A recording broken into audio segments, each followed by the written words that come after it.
Bonjour, dans ce tutoriel, je vais vous montrer comment réaliser un effet sparkler. Comme vous voyez là dans l'image, c'est pas compliqué, on réalise des guirlandes, on peut faire le contour de forme, vous voyez comme là un sapin par exemple, là j'ai pris un cheval, là j'ai pris un petit personnage, on peut réaliser plein de choses. Alors cet effet est intéressant, surtout quand vous faites des cartes de Noël. Vous pourrez réaliser vraiment de belles choses. Vous voyez, je vais vous montrer encore un petit truc. Vous voyez, comme là j'ai fait une forme, comme si j'entourais le sapin de Noël.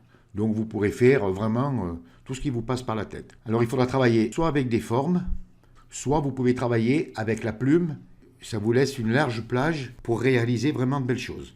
Je vous mettrai les liens des images dans la description. Alors comme je vous disais tout à l'heure, c'est assez long à faire, donc il faudra de la patience. Vous affolez pas, j'essaierai de vous montrer le maximum de techniques pour que vous vous en sortiez assez bien. Ensuite, vous pouvez, voyez comme ici, là, vous pouvez y mettre un dégradé, vous pouvez y mettre une couleur unie, voyez, vous pouvez mettre les couleurs que vous voulez. Enfin, je vous montrerai tout ça dans le tutoriel. Donc je vais arrêter là, donc je ferme tout, puis je vous dis à tout de suite pour le début du tutoriel. Alors vous ouvrez l'image de ce sparkler là. Je vous le mettrai dans la description, donc on aura le même. Et vous voyez en bas là, il y a un filigrane, donc on va l'enlever. Alors pour l'enlever, on vient à gauche sur la barre des outils et on prend l'outil recadrage. Vous faites un clic gauche sur outil recadrage.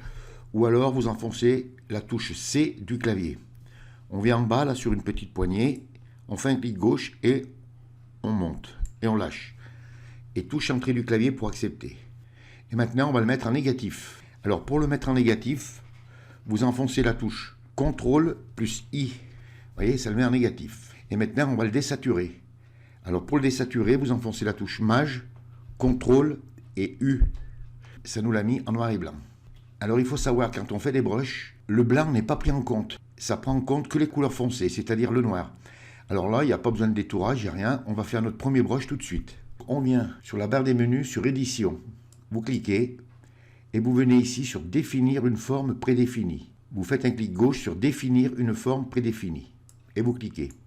Ça vous ouvre une fenêtre. Alors vous voyez, le brush il est là. Donc ça donne un numéro. Moi ça me donne 2340. Alors je ne sais pas si vous aurez le même numéro. Mais enfin moi quand je mettrai les brushes dans le tutoriel pour faire les sparklers, je vous donnerai le numéro. Comme ça si c'est le même, eh bien vous n'aurez pas de problème. Vous pouvez le nommer ici si vous voulez. Et une fois que vous l'avez nommé, vous cliquez sur OK. Ça vous met automatiquement l'outil pinceau. Et vous voyez, on a notre brush ici. Si je remplis ma page en blanc et que je prends la couleur noire de premier plan, voilà, j'ai mon brush. On a fait un brush entier là. Donc on en aura besoin tout à l'heure. Donc je vais conserver celui-là. Alors maintenant on va prendre cette partie là. Ensuite on prendra cette partie et on prendra celui-là là. Alors pour ça, on vient à gauche sur la barre des outils et on prend l'outil gomme. Vous faites un clic gauche sur outil gomme. Ça vous ouvre votre forme. Vous la réduisez. Vous faites un clic droit. Vous mettez la dureté à 100% et vous réglez votre forme. Et là, vous allez gommer tout le noir, sauf cette partie-là. Voilà. Vous pouvez agrandir la gomme. Vous enlevez bien tout le noir, hein, parce que si vous laissez du noir, ça le prendra en compte. Et on va le recadrer. Alors, je vais vous le faire faire avec les raccourcis clavier, ça va plus vite. Alors, pour prendre l'outil recadrage, vous enfoncez la touche C du clavier. Vous venez sur une petite poignée, là, vous voyez, comme moi en haut à gauche, là. Vous pouvez le recadrer horizontalement et verticalement. Donc vous le recadrez bien comme ça. Vous venez sur cette poignée, vous faites pareil. Et touche entrée du clavier pour accepter. Alors tenez pas compte de l'arrière-plan, là, ça ne le prend pas en compte. Hein. Donc on vient sur édition, vous cliquez, définir une forme prédéfinie, vous cliquez. Donc moi ça me donne le numéro 546, vous le nommez si vous voulez, et vous cliquez sur OK. Ça vous donne automatiquement votre forme. Vous voyez, si je change de couleur par exemple, je vais mettre le rouge. Vous voyez, ça me le donnera en rouge. Vous faites marche arrière, CTRL plus Z. Voilà. Donc vous reprenez votre outil gomme E. Et cette fois-ci, on va prendre celui-là. Là. Donc je prends ma gomme E. Je vais faire disparaître là. S'il faut réduire, vous réduisez. Vous n'hésitez pas.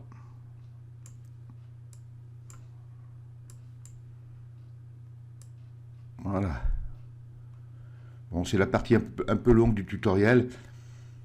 Faire les brushes, quoi. Parce que si vous n'avez pas les brushes, vous ne pouvez pas réussir votre effet. Et on le recadre. Donc, on enfonce la touche C du clavier. On vient sur une poignée. Et on le recadre. Touche entrée du clavier pour accepter. On vient sur édition, vous cliquez. Définir une forme prédéfinie, vous cliquez. C'est toujours pareil, hein. Donc moi ça me donne le numéro 412, vous le nommez si vous voulez et OK. Et vous voyez, ça vous le donne automatiquement. Oui, j'ai oublié de vous montrer là. Vous venez en haut là, où il y a le chiffre, vous voyez, et vous cliquez. Et vos brushes sont posés complètement en bas de la fenêtre des brushes. Vous voyez, ils sont là. Donc vous les récupérerez facilement. Donc on refait marche arrière, CTRL Z. On prend notre outil gomme E. Et cette fois-ci, on va garder celui-là. Voilà, comme ça, si vous avez les mêmes images que moi, on aura les mêmes formes. On le recadre, on C. Vous voyez, c'est toujours la même chose, hein, c'est pas compliqué à faire. Hein. Bon, sauf que ça prend un peu de temps. Voilà, touche entrée du clavier pour accepter. On revient sur édition. Définir une forme prédéfinie. Ça me donne le numéro 673, vous le nommez si vous voulez, et OK. Et vous voyez, j'ai ma forme qui est là. Vous venez ici, là, vers le chiffre, vous cliquez, et vous voyez, la forme, elle est ici. Et on refait marche arrière, CTRL Z. Bon, pour celui-là, c'est bon. Et là, vous pouvez le fermer. Voilà, et vous ouvrez maintenant celui-là. Là. Alors, on va le recadrer. Donc, C. Vous le faites déborder un petit peu, s'il le faut, c'est pas grave, hein. Touche entrée du clavier pour accepter. On va le mettre en négatif, donc CTRL plus I. Et on va le désaturer, Maj, CTRL et U. Vous voyez, c'est assez simple. Et là, on va le faire entier aussi. On revient sur édition. Définir une forme prédéfinie, vous cliquez. Ça vous ouvre la fenêtre. Vous voyez, ça me donne le numéro 800. Vous cliquez sur OK. Et vous voyez, ça vous donne votre forme automatiquement. Si on vient dans la fenêtre des formes, on le retrouve, il est ici. Je vous ferai voir à la fin, quand on en aura fait encore 2 ou 3, comment les enregistrer. Alors ici, on reprend notre outil gomme, E, et on va prendre celui-là. Là. Donc vous gommez ici, là.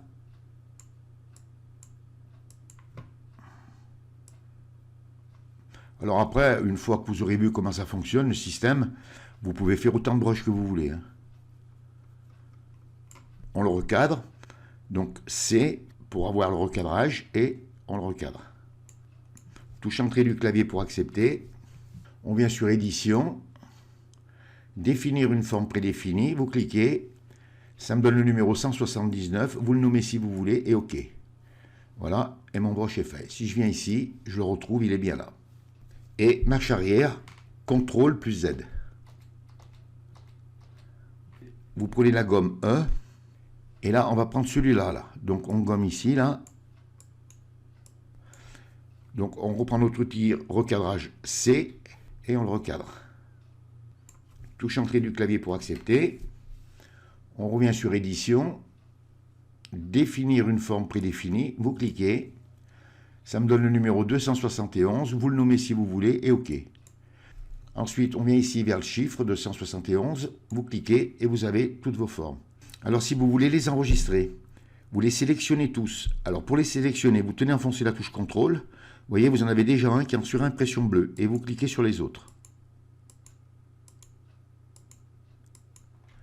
Vous venez sur la petite roue, là, vous cliquez et vous venez sur exporter les pinceaux sélectionnés. Sur les anciennes versions de Photoshop, ça sera marqué peut-être enregistrer sous ou enregistrer les formes prédéfinies. Enfin, ça sera marqué enregistrer. Enfin, nous, dans les versions récentes, c'est marqué exporter les pinceaux sélectionnés. Vous cliquez. Ça vous ouvre vos dossiers, vous créez un dossier, regardez comme moi, là j'ai créé un dossier brush pour Photoshop, Bruno, donc j'ai tous mes brushes là. Vous le nommez et vous enregistrez. Moi je l'annule parce que je les ai déjà enregistrés. Et quand vous voulez les récupérer, vous venez toujours sur la petite roue et importer les pinceaux. Vous cliquez et là vous allez les chercher. Vous voyez, c'est pas très compliqué. Et pour les annuler, si vous voulez les supprimer, vous voyez par exemple là ils sont tous sélectionnés. Si je fais un clic droit, je viens sur supprimer. Si je clique sur supprimer, ça me supprimera tout. Donc attention. Hein. Et vous pouvez les supprimer individuellement. Par exemple, vous voulez en supprimer un, vous le sélectionnez, clic droit, supprimez la forme. Et bien voilà, on a préparé nos brushes. On va passer à la deuxième partie du tutoriel. Comment faire l'effet. Donc vous ouvrez cette image. Alors bien sûr, moi j'ai choisi cette image, hein, j'aurais pu choisir n'importe laquelle image. Donc vous pourrez prendre l'image de votre choix. Mais moi je vous conseille, pour faire le tutoriel, prenez cette image. On aura exactement les mêmes réglages. Après, une fois que vous aurez fait le tuto, que vous aurez vu comment ça fonctionne, vous pourrez choisir vos images d'arrière-plan. C'est simplement pour nous aider à faire l'effet, pour que ce soit un peu foncé derrière. Alors on vient à droite sur la palette des calques, on active notre calque de l'image et on va la foncer un petit peu. Donc on descend en bas de la palette des calques sur le rond à moitié rempli et vous cliquez. Et on va mettre un calque de réglage courbe. Vous faites un clic gauche sur courbe. Alors là, vous n'avez pas besoin de le clipper, hein, puisqu'il n'y a qu'une seule image dessous. Vous venez au milieu, là, vous faites un clic gauche et vous faites glisser en bas. Vous voyez, vous le foncez un peu. Voilà, pas plus que ça, hein, pas trop quand même. Ça, après, vous pouvez y revenir dessus. Et on va importer notre silhouette. Donc pour ça, vous venez sur Fichier, Importer et incorporer. Et vous faites un clic gauche sur Importer et incorporer. Voilà, donc on a notre cheval pose ici, vous le positionnez, vous le laissez de la même taille, vous ne le touchez pas. Et touche entrée du clavier pour accepter. Et là maintenant on va le convertir en tracé. On a plusieurs solutions pour le convertir en tracé. Donc je vous avais déjà fait voir une technique sur un tutoriel sur le contour. Je vais vous en faire voir une seconde là. Vous activez bien le calque de votre forme. Hein, vous vous assurez à droite que votre calque soit bien actif. Vous venez à gauche sur la barre des outils et vous prenez la baguette magique. Vous faites un clic gauche sur Outils baguette magique. Vous venez sur votre forme et vous cliquez. Et ça vous la sélectionne. Vous faites un clic droit et vous venez ici sur Convertir en tracé. Vous faites un clic gauche sur Convertir en tracé. Ça vous ouvre une fenêtre. Vous avez une tolérance de 0,5. Vous laissez comme ça et vous cliquez sur OK. Et voilà, vous voyez, vous avez votre tracé. Et on va mettre un nouveau calque. Donc on vient à droite sur la palette des calques. On s'assure que le calque d'en haut de la pile soit actif. S'il ne l'est pas, vous cliquez dessus. On descend en bas à gauche de la corbeille sur le carré avec le plus et vous cliquez. Et ça vous met un nouveau calque. On vient à gauche sur la barre des outils et on met la couleur blanche de premier plan. On reste sur la barre des outils et on va prendre l'outil pinceau. Vous faites un clic gauche sur Outils pinceau. Vous venez en haut là, vous voyez où c'est qu'il y a un petit numéro là. Si vous n'avez pas de numéro, vous aurez une forme, vous cliquez. Donc si vous avez fait le tutoriel des broches, on va prendre la forme 263. Donc vous cliquez sur la forme, vous venez en dehors de la sélection, vous cliquez pour fermer la fenêtre, et on va ouvrir paramètres de forme. Donc pour ça on vient sur le petit carré blanc là, avec le petit pinceau, et vous cliquez. Et ça vous ouvre paramètres de forme. Alors vous venez ici sur forme de la pointe, et vous cliquez. Vous venez sur la taille, et ici vous mettez 12 pixels. Ensuite vous venez sur le pas, et vous le mettez à 10%. Ensuite, vous venez ici sur Dynamique de la forme. Vous cliquez. Vous venez sur Variation de la taille. Vous le prenez et vous le mettez à 100%. Vous laissez le diamètre minimal à 0%. Vous venez sur Variation de l'angle. Vous le prenez et vous le mettez à 100%. Et Variation de l'arrondi, vous ne touchez pas. Ensuite, on vient ici sur Transfert. Vous cliquez. Et ici, vous mettez la variation de l'opacité 30%. Donc maintenant, on va appliquer la forme au tracé. Pour ça, on vient à gauche sur la barre des outils et on prend l'outil plume. Vous faites un clic gauche sur outil plume. Vous vous assurez en haut que vous soyez bien sur tracé. Si vous êtes sur autre chose que tracé, vous mettez sur tracé. Vous venez dans votre forme, vous faites un clic droit et vous venez ici sur contour du tracé. Vous faites un clic gauche sur contour du tracé et vous cliquez. Il y a une fenêtre qui s'ouvre. Si vous avez la case simuler la pression qui est cochée, vous la décochez. Et vous mettez sur forme. Si vous avez autre chose, vous mettez sur forme. Et vous cliquez sur OK. Et là, vous voyez, ça s'est posé. Pour voir ce qu'on a fait, vous prenez l'outil de déplacement V, vous tenez enfoncé la touche CTRL et vous cliquez. Et vous voyez, on voit ce qu'on a fait. On peut venir à droite maintenant sur la palette des calques et on peut fermer l'œil de la forme.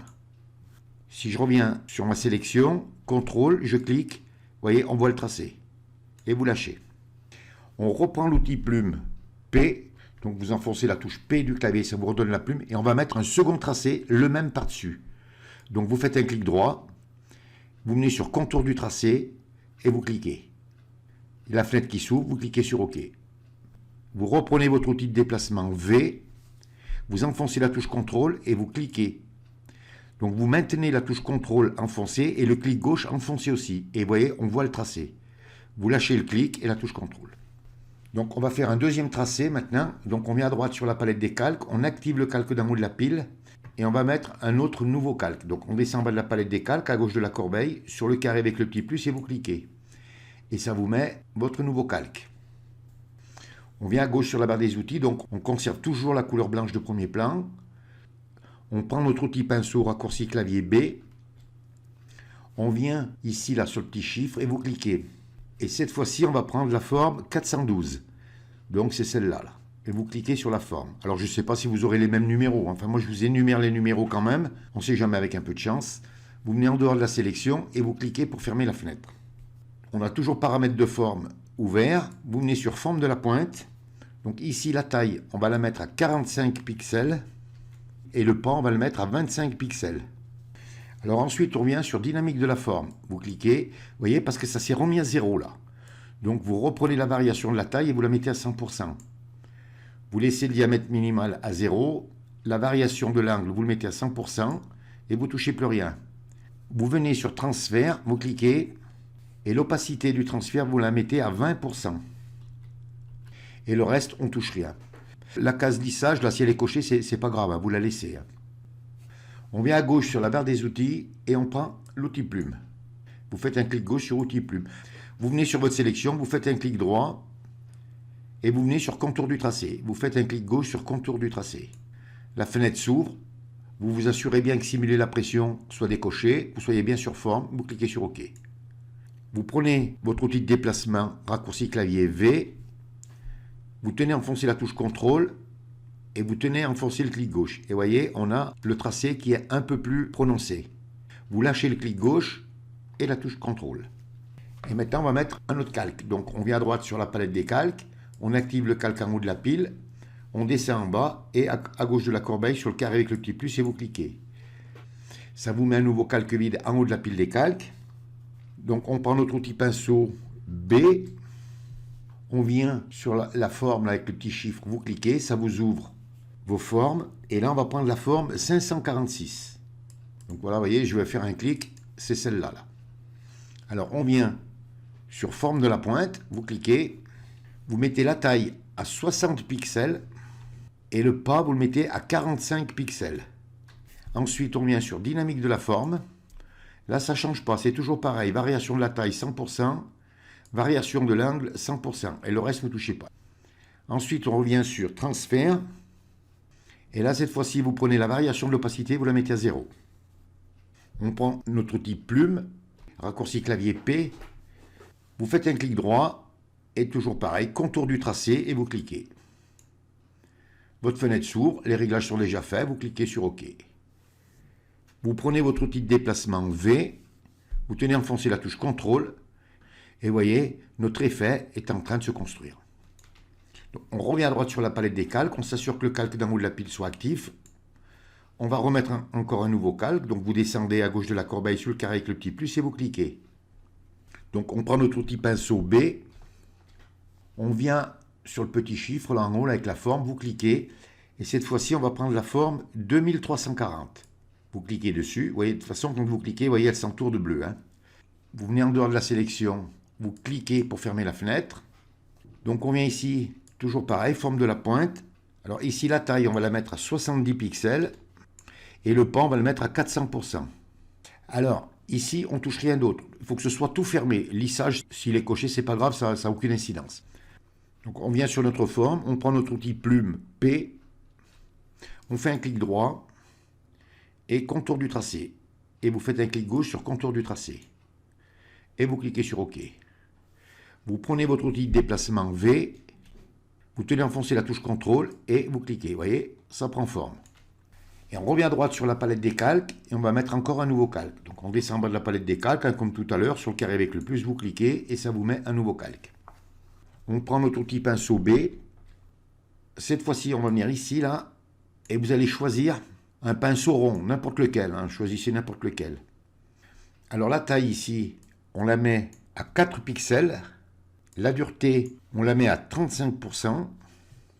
Et le pas, vous le mettez à 0, c'est-à-dire à 1, il ne descend pas plus bas. Hein. On prend notre outil plume, raccourci clavier P.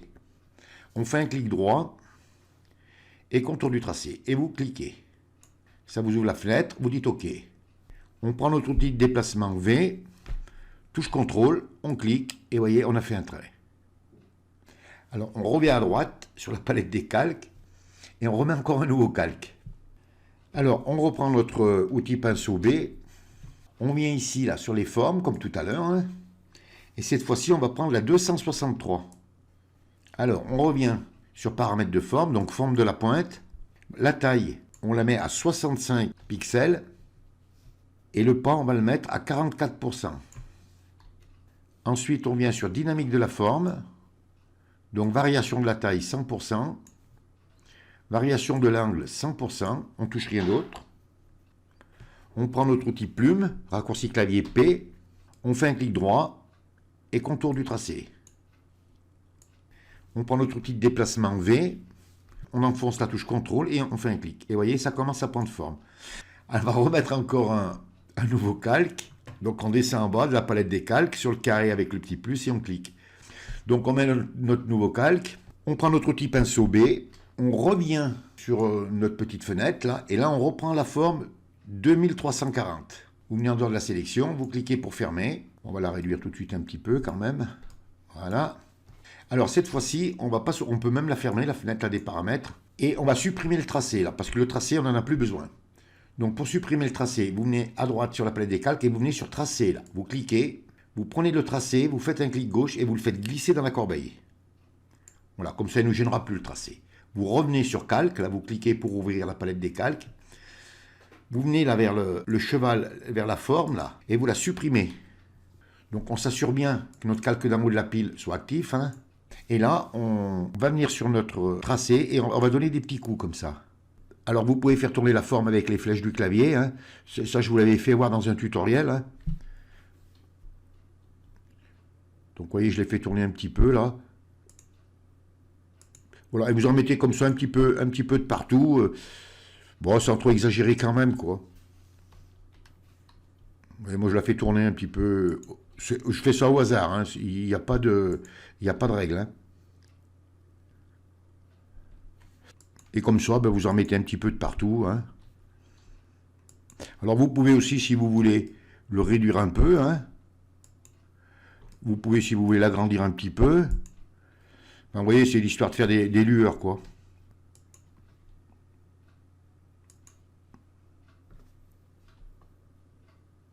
Bon, là, je vais encore en mettre quelques-unes. Voilà. Alors, vous en mettrez plus si vous voulez. Hein. Voilà, c'est simplement pour vous montrer. Donc, voilà. Là, maintenant, on est au top. Là, on a terminé. Alors, maintenant, on prend notre outil de déplacement, raccourci clavier V. On vient à droite sur la palette des calques. Vous activez le calque d'en haut de la pile. Vous tenez enfoncé la touche Maj. Vous descendez sur le calque 1 et vous cliquez. Ça vous les sélectionne tous. Et on va les fusionner. Pour les fusionner, vous enfoncez la touche CTRL et E. Vous voyez, ça ne nous fait plus qu'un seul calque. Vous restez sur ce calque, vous venez sur l'arrière du calque et vous faites un double clic pour ouvrir style de calque. Vous venez ici sur lueur externe. Vous faites un clic gauche sur lueur externe. Donc voilà les réglages. Structure, mode de fusion, vous mettez sur normal. Opacité 100%. Bruit à 0%. Alors la couleur, vous mettez FDCB05. Ensuite éléments. Vous laissez la technique sur plus tamisé. Hein. Il ne faut pas que ce soit sur précise, parce que regardez ce que ça donne. Donc plus tamisé. La taille, vous la mettez sur 1. La qualité, donc vous laissez comme celle, le contour. Lissé, vous la laissez décocher. L'étendue, vous la mettez à 50%. Et la variation, vous la mettez à 0%. Et vous cliquez sur OK. Alors maintenant, on vient à droite sur la palette des calques. Et on va pixeliser le style de calque. Vous faites un clic droit. Et vous venez ici sur pixeliser le style de calque. Vous faites un clic gauche sur pixeliser le style de calque. On descend en bas de la palette des calques, sur le rond à moitié rempli, vous cliquez. Et vous venez ici sur exposition. Vous faites un clic gauche sur exposition. Vous venez sur le petit carré là et vous cliquez. Pour clipper le masque de fusion, pour qu'il glisse à droite, on ne travaillera que sur le calque d'en dessous. L'exposition, vous la laissez à 0. Donc, le décalage, vous venez ici, là, vous mettez en surimpression et vous mettez 0,0680. Ensuite, la correction gamma, vous mettez en surimpression et vous mettez 0,39. Voilà, et vous fermez la fenêtre. Là. Alors, on reste toujours à droite sur la palette des calques. Et maintenant, on va mettre un calque de réglage teinte saturation. Donc, on descend en bas de la palette des calques. Vous cliquez sur le rond moitié rempli. Et vous venez ici sur teinte saturation. Vous faites un clic gauche sur teinte saturation. Vous venez sur le petit carré là, vous cliquez pour clipper votre masque de fusion. La teinte, on la laisse à 0. Donc la saturation, moi je l'ai mise à plus 24. Et la luminosité, je l'ai mise à plus 12. Voilà, donc là vous fermez. Alors maintenant, on va fermer l'œil de l'arrière-plan. Donc vous venez toujours à droite sur la palette des calques et vous fermez l'œil de l'arrière-plan. Et on va appliquer une image. Pour appliquer une image, vous enfoncez la touche Maj, CTRL, ALT et E. Alors maintenant, je vais vous le faire enregistrer en PNG. Vous venez donc sur Fichier, Enregistrer sous, et là, venez bien sur PNG. Donc vous le nommez, bien sûr, hein, PNG, et Enregistrer. Ensuite, vous ouvrez l'arrière-plan et vous l'enregistrez à nouveau en PSD. Et ensuite, vous pouvez l'enregistrer aussi en JPEG si vous voulez. Et bien voilà, amusez-vous bien, réalisez de belles choses. Ce tutoriel est terminé. Si vous avez aimé, vous cliquez sur j'aime. Abonnez-vous à ma chaîne, ça me fera plaisir. Merci et à bientôt pour un nouveau tuto.